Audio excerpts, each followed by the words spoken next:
Hi, Andrew Dunkley here, and just want to say thank you for listening to Space Nuts throughout 2023. Fred and I are taking just a couple of weeks off, but we will be back early January. In the meantime, here's a repeat episode from early 2023, one of our Q&A episodes. Space Nuts. Hi there. Thanks for joining us. My name is Andrew Dunkley, the host of Space Nuts. It's good to have your company on yet another episode.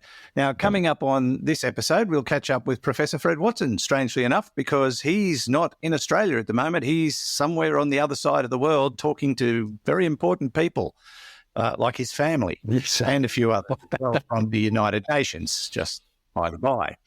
So we'll be talking about what he's doing over there, but we'll also be focusing a lot of attention on audience questions this week, being episode 340. Is there a source of dark energy that may well now be defined? If it is, it's huge news.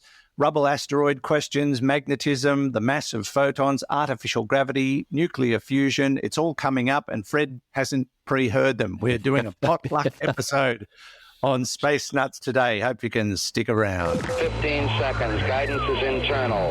10, 9. Ignition sequence start. Space Nuts. 5, 4, 3, 2. 1, 2, 3, 4, 5, 5, 4, 3, 2, 1. Space Nuts. Astronauts report it feels good. And the man of the hour, or the man who is joining us for this hour, one or the other, is Professor Fred Watson, astronomer at large. Hello, Fred. Hello, Andrew. Very good to see you again down there in sunny Dublin.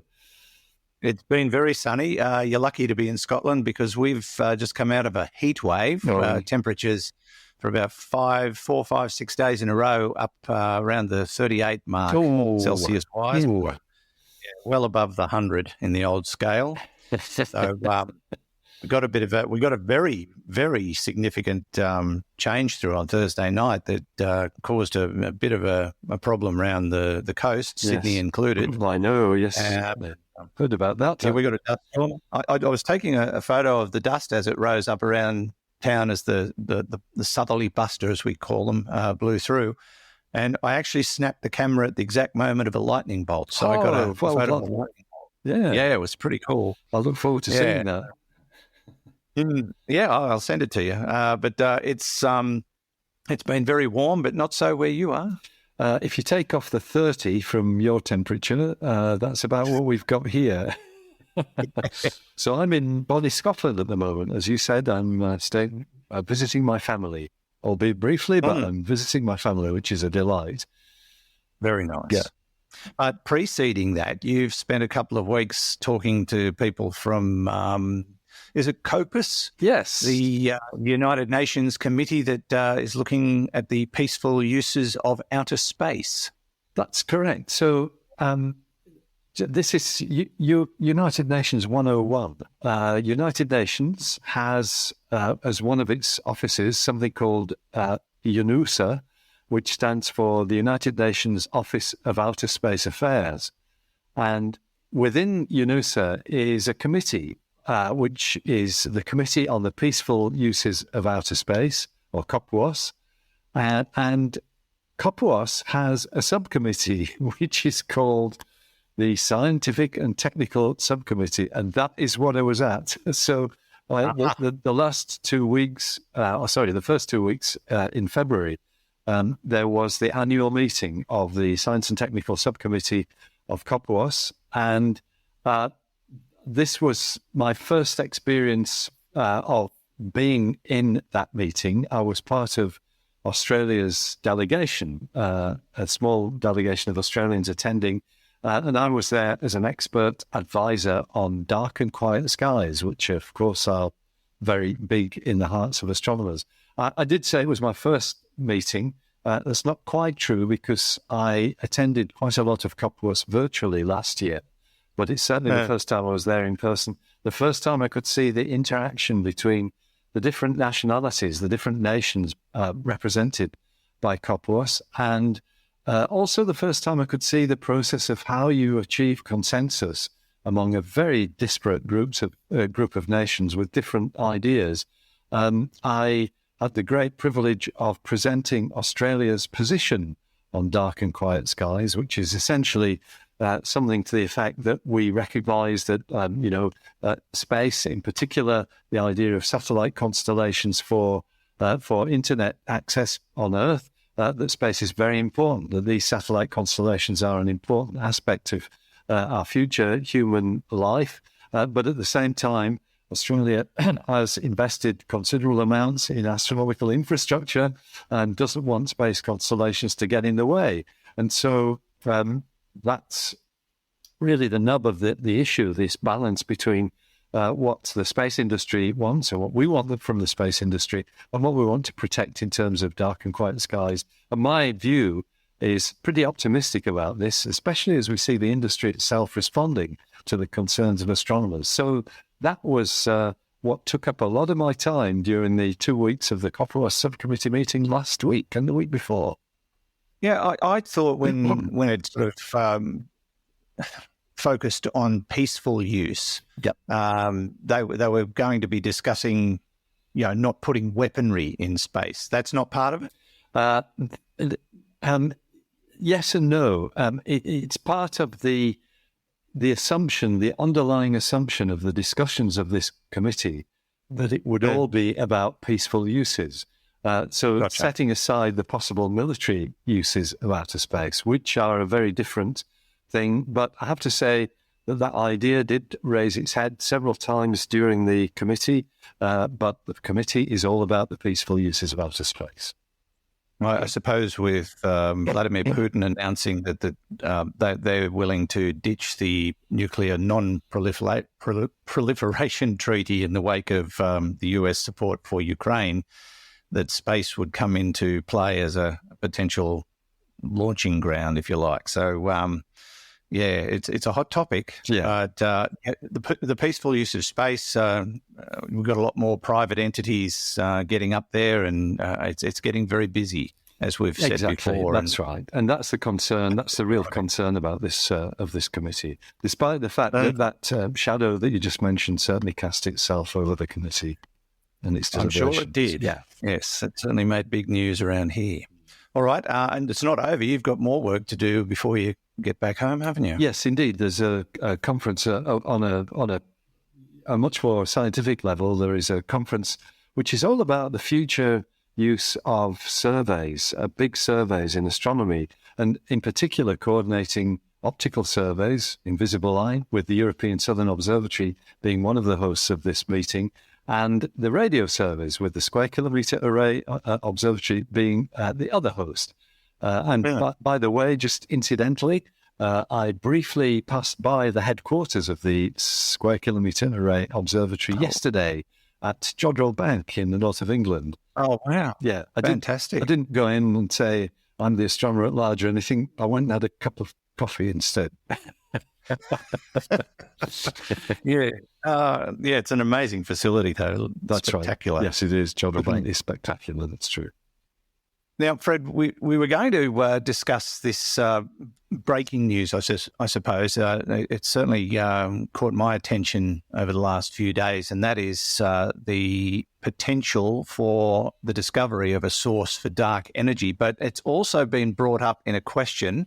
So I think we might go straight to the question, then you and I can discuss it after that. This one comes from Daniel. Hi, Andrew and Fred. This is Daniel from Adelaide. I have a theory that brings together all of your favourite topics. Could black holes be the source for dark matter and dark energy? Could black holes suck up normal matter and energy and somehow convert them to dark matter and dark energy and then spit them back out? There's theories like Hawking radiation and the information paradox, which talk about how things can get out of a black hole, but they've never been observed. And maybe it's because they relate to dark matter and dark energy, which we also haven't observed. And here's why I think this could be a thing. So for dark matter, when it gets spit out, it could be gravitationally bound to the black hole and not go very far. And we already know that dark matter clumps in galaxies and around black holes. For dark energy, perhaps it gets spit out faster than light, which is why it can escape the black hole's gravitational pull, and could be why it's expanding the universe. And it's accelerating because as more and more black holes are created, more dark energy is being released. And for both, perhaps being faster than light is why we can't observe them. Yeah, this is no doubt a crazy theory that won't stand the Fred test, but just wanted to ask the question.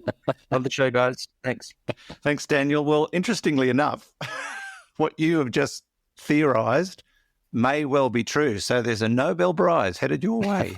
Yes, keep an eye on your letterbox because that's the way it's sure to arrive. Great stuff, Daniel. And you are, in a sense, ahead of the curve there because for the first time, we've seen this week a paper, a scientific paper that exactly does that, links black holes with dark energy, not with dark matter, but with dark energy. Now, what is different from the Daniel theory is the mechanism for this. It doesn't involve things being spat out of black holes at the speed of light or anything of that kind. It's simply an observation that has been made that turns out to give you a possible explanation for the dark energy that we believe fills the universe and is causing the universe to expand ever more rapidly.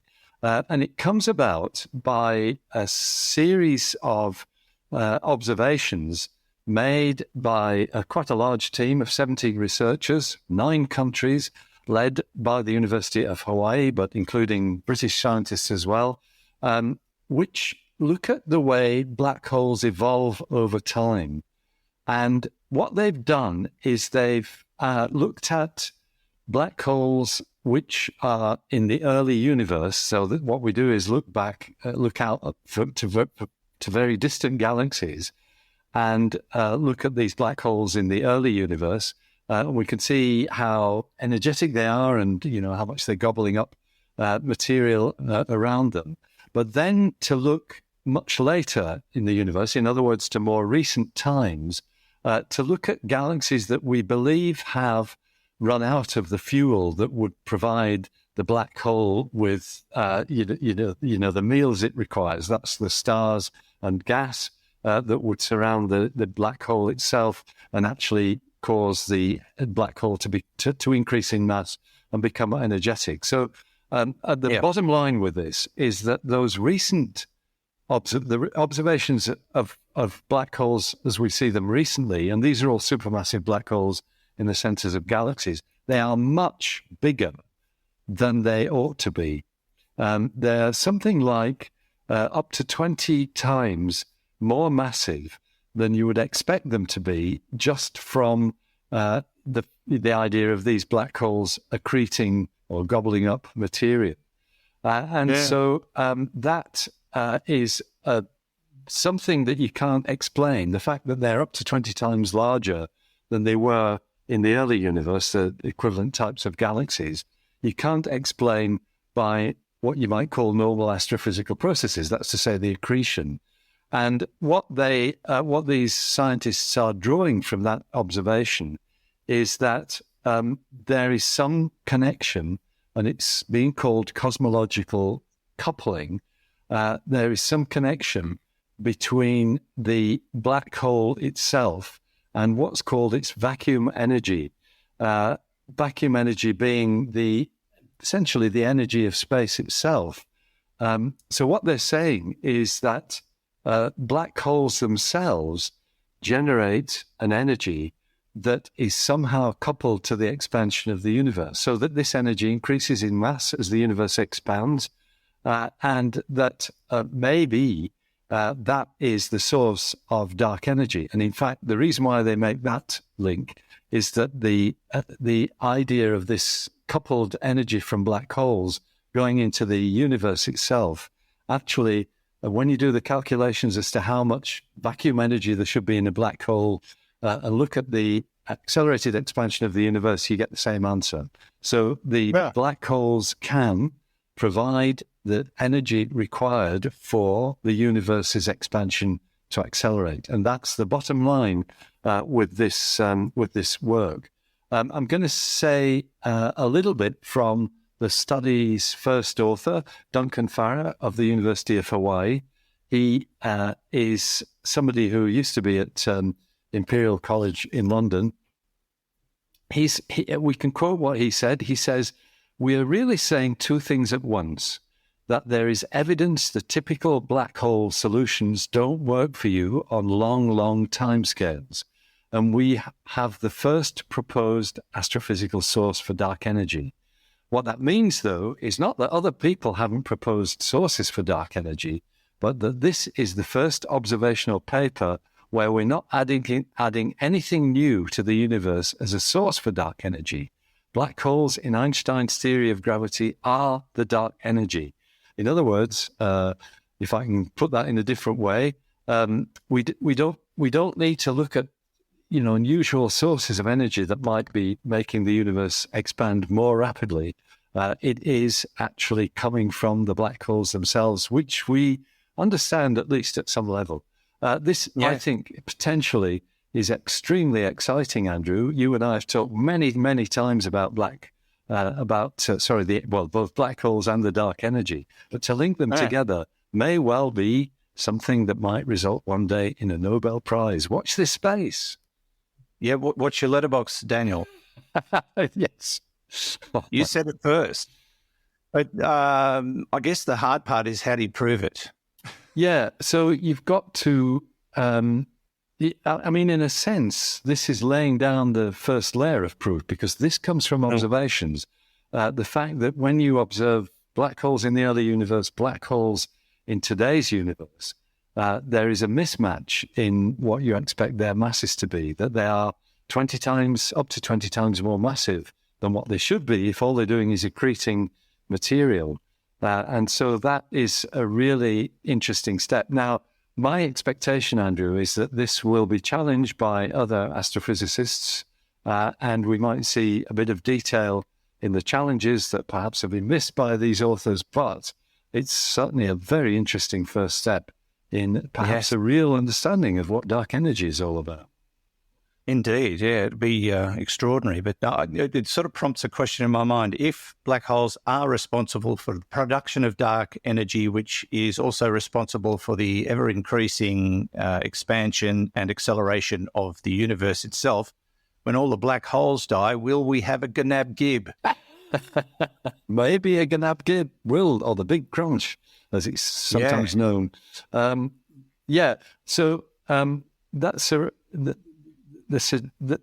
is a really good question. And my guess is the answer is no. And the reason for that is that, yes, black holes do evaporate because that's what Hawking radiation does. But they evaporate on hugely long timescales. And so I don't think you can wait that long because before then you might have had the big rip where the fabric of space itself is torn apart by the expansion of the universe. There it is. All right. Just like blowing up a balloon. They eventually have a big rip. And my granddaughter Harry's going to be blowing up a lot of balloons today because she turns 4. Oh, fantastic. Happy birthday, Harry. And thank you, Daniel, for your insightful question. You've actually hit the nail on the head of some news that only came out in the last couple of days. This is Space Nuts. Andrew Dunkley here with Professor Fred Watson. Listen now, and Gordy Base here, the Eagle and Atlantic. You're listening to Space Nuts, the podcast about astronomy and space science with Andrew Dunkley and Professor Fred Watson. Now, Fred, we might as well continue to load the audience with questions. We got when we appealed for more questions a few episodes past, we got inundated. Excellent. And some of them are sort of looking at things we've talked about recently, including Andrew. Hello, Fred and Andrew.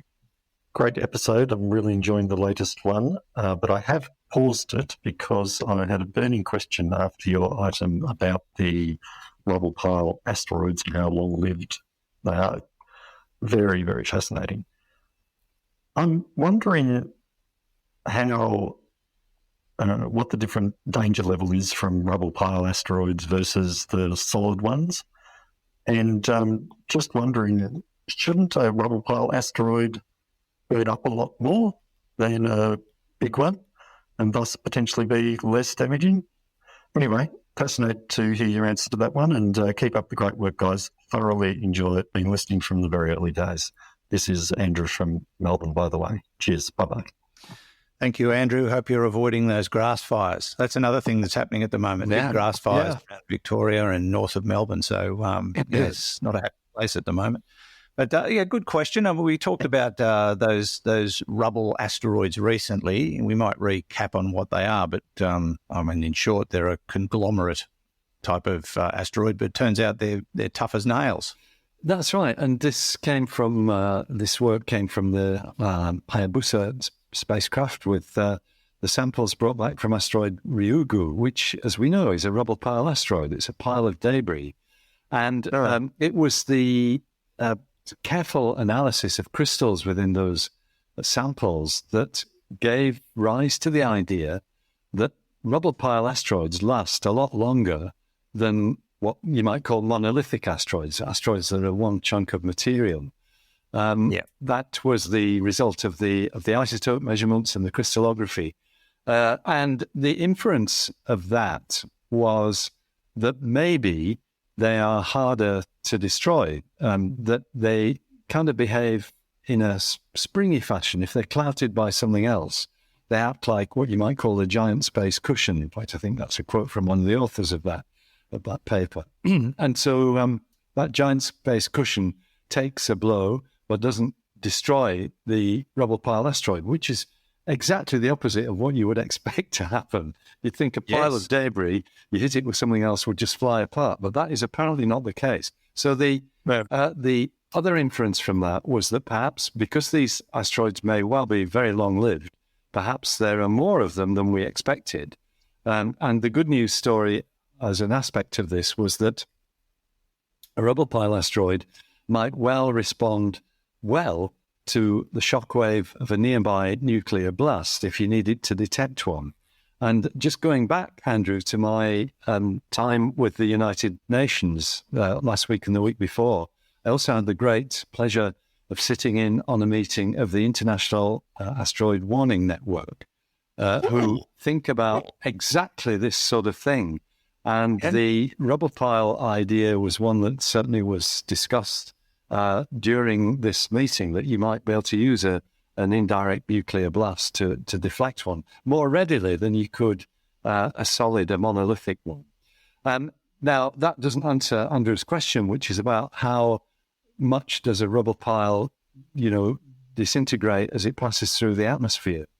And my guess is that given the apparent resilience of these rubble piles, it may well be that they would still behave much the same way as a monolithic asteroid when they're heated to, high temperatures by their passage through the atmosphere. Of course, a big rubble pile asteroid would be an object of considerable danger to the Earth, because you're talking about something that could clearly generate probably statewide and maybe even continent-wide damage. Depending on the size. I'm thinking now about things of the order of 100 meters across. I think, yes. So I haven't studied the details of this. I'm sure there are other people. In fact, some of the colleagues I was speaking to in the International Asteroid Warning Network might well have thoughts on this. But it's intuitively, I'd expect it would be bad news either way. That's the bottom line if something was inbound of that mass. So, Andrew, if you hear of one heading towards Earth, don't go out without your umbrella. I thought it was a paper bag you were supposed to take with you for things like that. A bag on your head, probably as effective. Yes, that's right. Yes, indeed. But great to hear from you, Andrew. But the answer is, sorry, it's still going to kill us all. Hopefully the nuclear blast theory will fix it. That's right. All right, let's move on to our next question. This one comes from Peter. Hello, I'm Peter from Iowa, United States. I just finished listening to an old episode called Magnetism that you guys did.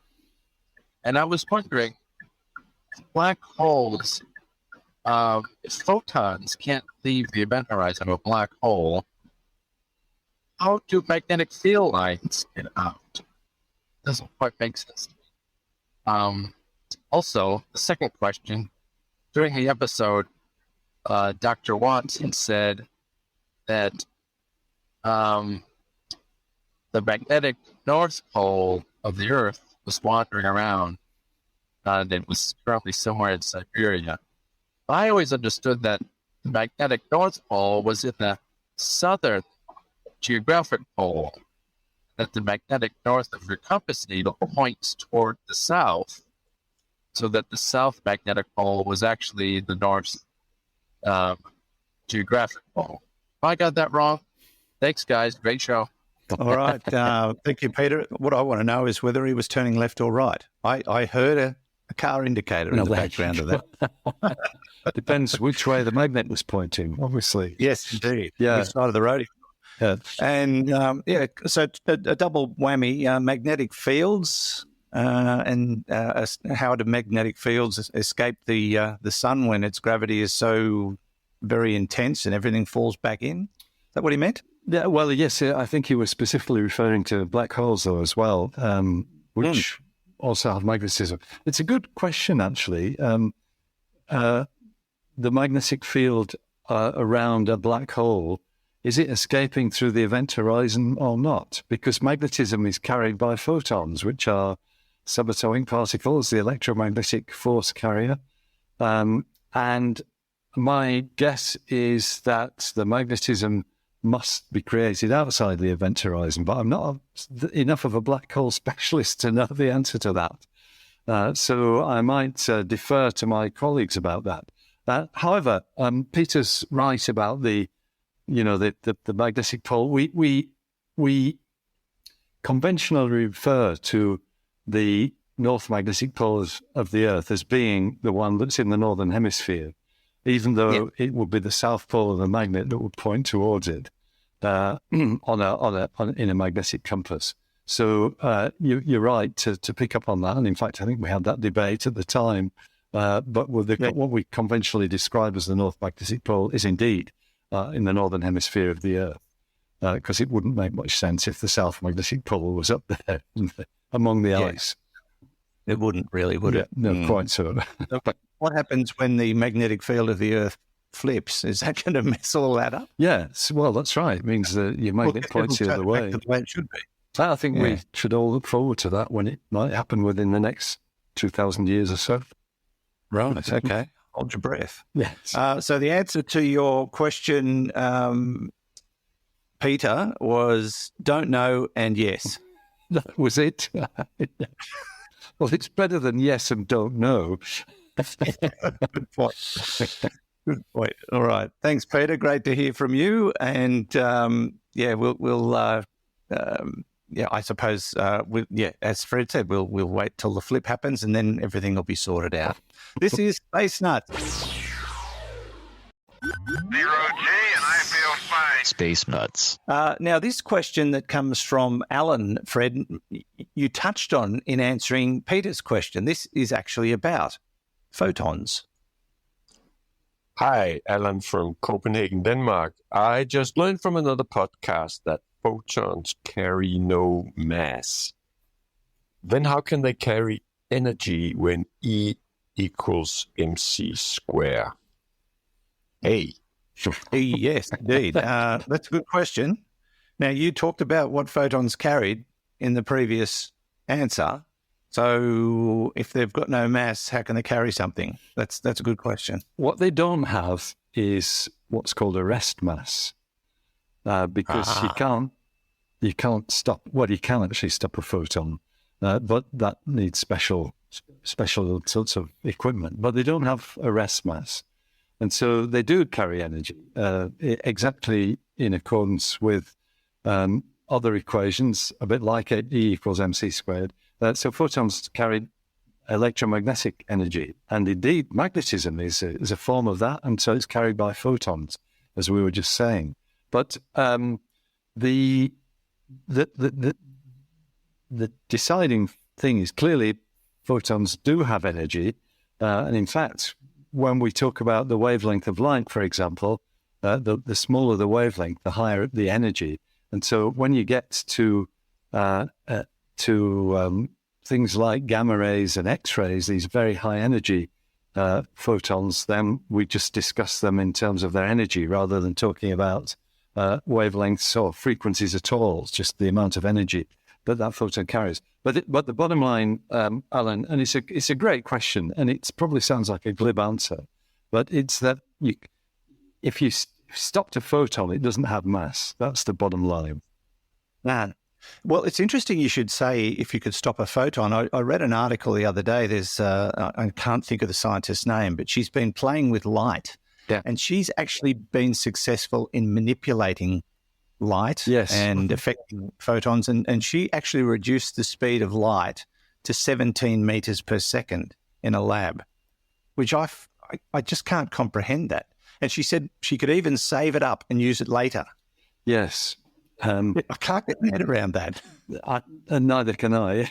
And I know these experiments take place, and they use they basically use sort of highly focused clusters of atomic nuclei to interact with the photons.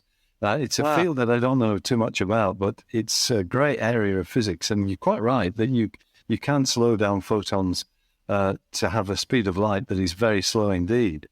But I think it needs very special manipulation of the light beam by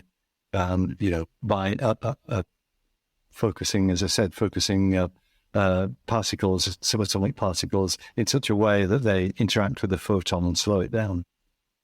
I suppose those kinds of experiments and those kinds of achievements also help explain how light moves around the universe and how we can still see things that happened so long ago because of the manipulation of gravity and all the other things that are affecting the movement of light around the universe. So that's correct. And that's how you can see one thing happen 3 times because of the light moving at different speeds due to gravitational waves or gravitational effects and the lensing and all of those things. It is quite about lensing. That's right. So it's you're quite right. Sometimes you get a phenomenon, a burst of energy from maybe a supernova explosion that takes different pathways around a galaxy whose mass is acting as a lens, and so you get perhaps 3 different images of the same thing. And there's been some remarkable work done on this kind of thing, including predicting when a supernova explosion will be seen. I think that's happened. And the prediction turned out to be correct because it had already been seen by a different pathway of light going around another object. Indeed. All right. Thank you, Alan. Our next question comes from Robert. This is a bit of an old chestnut, but I love talking about this. Hello, Fred and Andrew. This is Robert from Holland, small village near Amsterdam. Love the podcast. Really fun. Really interesting. Please keep making it. I have a question about artificial gravity, guys. How far along are we? Because it's really important for humanity to be able to go into interstellar space. Now we have this artificial gravity. I know you can take the centrifugal force, it'll push it down. Is that exactly the same as artificial gravity? Do we need a huge colossal ring in space to make this force happen for people so they can, healthily get to a very far destination? So that's my question. Thank you so much for taking time, and please keep doing what you're doing. Thank you. We will try to keep doing what we're doing, which we're doing right now. But thank you, Robert. Artificial gravity, it comes up from time to time. It's there's a long way to go before we get there, I think. Yes, would be fair to say. Although there is work on it, and I think I might have said this before to you, Andrew, on Space Nuts. We had a visit several years ago, it's about 4 years ago now, I think, from Linda Spilko, who was the Cassini project scientist, the Cassini spacecraft. And her husband runs a company that is working on artificial gravity solutions for spacecraft. And I think certainly when we spoke to him, Dr. Spilker, male Dr. Spilker rather than female Dr. Spilker, he had a contract with an agency usually known as NASA. He was kind of working a lot, in high-flying regions. And I had quite a long chat with him about artificial gravity caused by the acceleration because gravity, is equivalent to acceleration. We can generate an acceleration by having a rotating wheel, exactly as in 2001: A Space Odyssey, and the nuances of that are really interesting in that there are only a certain range of rotational speeds for which you get something that simulates gravity without peculiar effects. If you have the thing rotating too quickly, or your wheel is too small, you're standing on the outer edge of this wheel with your artificial gravity. But it tends to produce rotational effects in your brain that cause nausea and have strange things like if you drop a coin or something, the coin doesn't go straight downwards, i.e. outwards radially. It goes off to the side. And that's very counterintuitive. But this was work that's ongoing. So it is actually a field of activity within the astronautical community. Just an aside here, which is straying way off Robert's question, but I think is really interesting. And again, this is a news item that came out this week. But we usually associate the idea of gravity and acceleration being equivalent with Einstein, because his equivalence principle was something that was, I think he realized that back in 1907. It was after he published the special theory of relativity in 1905, but before he got to the general theory in 1915. It may have been a little bit later than that, but he twigged this point that gravity and acceleration are equivalent. He called it the equivalence principle. And it turns out this recent research that has been done by scientists from a number of universities, including Caltech, the California Institute of Technology, that show that Leonardo da Vinci did an experiment that demonstrated the same thing. Really very clever, that Leonardo grasped the idea that there is an acceleration which is the equivalent of gravity. And I think that's an extraordinary thing for somebody to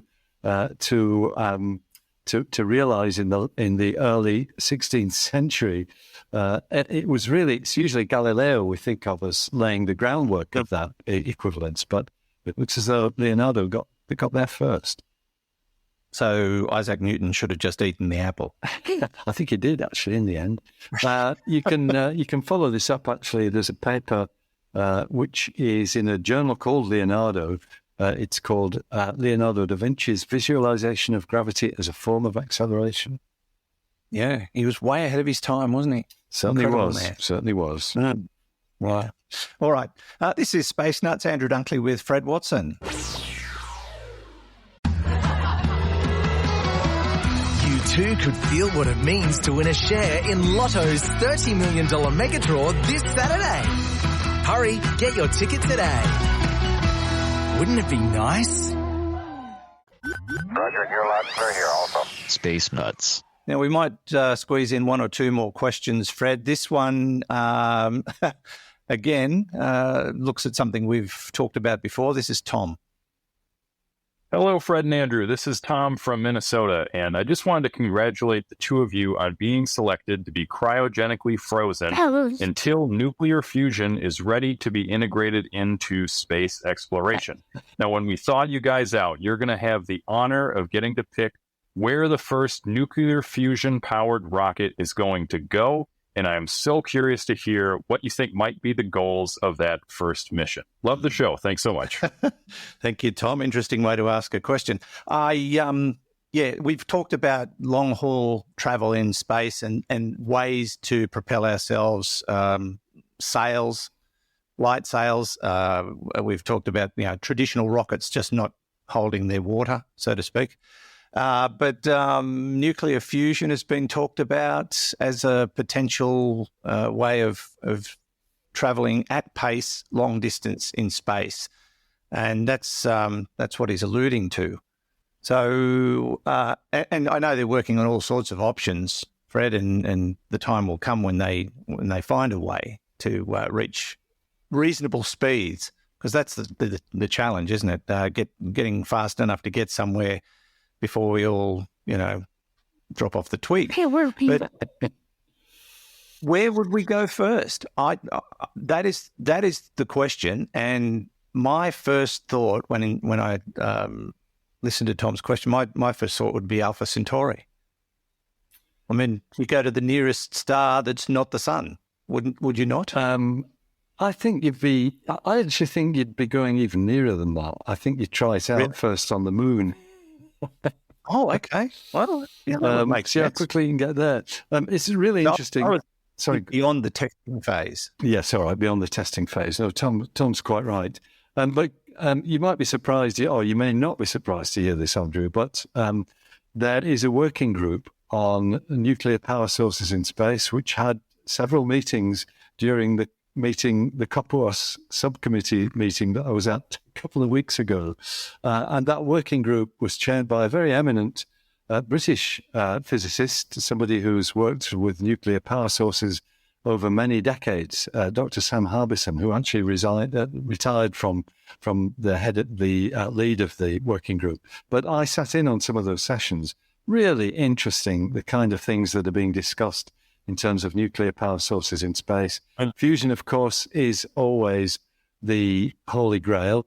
My feeling was that nuclear fusion as a power source in space is not seen as the panacea that you might think it is. It doesn't solve all the problems. It just gives you a bit more of a string to your bow.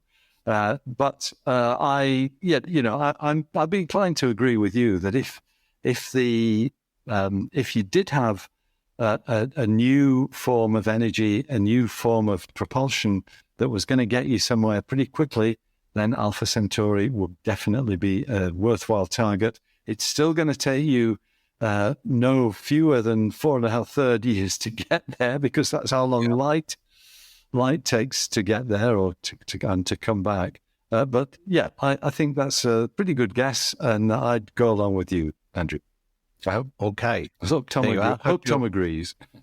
Yes, and just keep working on your nuclear fusion generator, Tom, and let us know when it's done, and we'll take a look. I think we can just throw in one very quick question from a YouTube listener, Emil from Denmark, who follows us on YouTube. He said, I don't know if you ever read YouTube comments. Obviously, somebody did. Yeah. He said, but I've always wondered if the atmosphere of the Earth is hiding colours of space, like the effects from the sun, which seems yellow but is actually white, ? Also, how come gas is blue at 2,000, I'm assuming, degrees Kelvin, and the sun is yellow at 6,000, but you need 10,000 Kelvin to get a blue star? Hope life is good, and glad you're uploading to Spotify. I am too. Okay. So is the Earth's atmosphere hiding the true colours of the universe from us? Yes, at some level it is. And exactly as Emil said, its effect is to redden light very slightly the scattering of the atmosphere removes the blue light from the atmosphere, so you get something redder. And the same's true with light passing through dust clouds in the distant universe. We can work out by how much reddening there is, how much dust there is around it. So there is this modification of colours. The second part of his question is very interesting. So that blue, a star like the sun, which is white, is at about 5,000 degrees Celsius, or Kelvin actually, which adds a further 273 degrees onto it. But a star like Sirius is indeed at a much higher temperature and looks bluish. But that's different from the blue of a gas flame at 2,000 degrees, which is glowing blue because of the emission of light from different gases within the flame. What you're seeing with the star is what's called black body radiation. It's as if the star was a completely black body, and you heat it to that particular temperature. That would be the color that it would be, and that's the same is true of the sun. So we're talking about two different physical processes there that are giving you two different sets of color and two different lots of blueness, if I can put it that way. No. Okay, so a red dwarf would be what temperature? 2,300 thereabouts. Quite cool. The lower the temperature, the redder. Yes, exactly. Higher the temperature. That's exactly so. And in fact, we in the lighting industry, and you might know this because when you buy a light globe or a light bulb, you might find something called the correlated color temperature marked on it. And it's a temperature in degrees Kelvin, which is essentially a measure of the color of the light. So something like 3000 Kelvin would be a warm light. It would be almost yellow in color, whereas something at 5,000 or 6,000 Kelvin would be intensely white and have that almost painful whiteness about it that we sometimes see with LED headlines, for example, on cars. Yeah, indeed. All right. Great question from you, Emil. Thank you so much for getting in touch with us, and hello to all our YouTube followers. We are pretty well done, Fred. I will remind people, if they do have questions, to send them to us via our website, spacenutspodcast.com or spacenuts.io. There are a couple of links there. You can, the AMA link at the top where you can send us text or audio questions, or rather the tab on the right that says send us your voice question. Don't forget to tell us who you are or where you're from, because we love to know. And that way you can get stalked by somebody who listens. No, nothing like that. But it's always good to know who we're talking to. And while you're online, don't forget to check out the Space Nuts shop on our website. And if you're interested in becoming a patron, you can look that up as well. And thank you to all our patrons who have been supporting Space Nuts for such a long time now. Your support is certainly welcome and greatly appreciated. Fred, we're done. Thank you so much from Bonnie, Scotland. It's a great pleasure. Oh, hi, the new, and thank you for fitting me in this week. Good to talk to you. Thanks for finding the time, because I know it's it's been 11:30 your time now, isn't it? Something like that. That's correct. Yeah. And you're about to go to bed, and I've only just got up. There you go. But all right, we'll look forward to catching up with you soon, Fred. Thank you. No problem, Andrew. Good to talk. See you next time. Okay, Fred Watson, astronomer at large, part of the team here at Space Nuts, and thanks to Hugh in the studio who didn't turn up today. But he'll turn up later and do all his editing and coffee making and everything else. From me, Andrew Dunkley, thanks for your company. We look forward to catching you again on the very next episode of Space Nuts. Bye-bye. Space Nuts. You've been listening to the Space Nuts podcast. Available at Apple Podcasts, Google Podcasts, Spotify, iHeartRadio, or your favorite podcast player. You can also stream on demand at Bytes.com. This has been another quality podcast production from Bytes.com.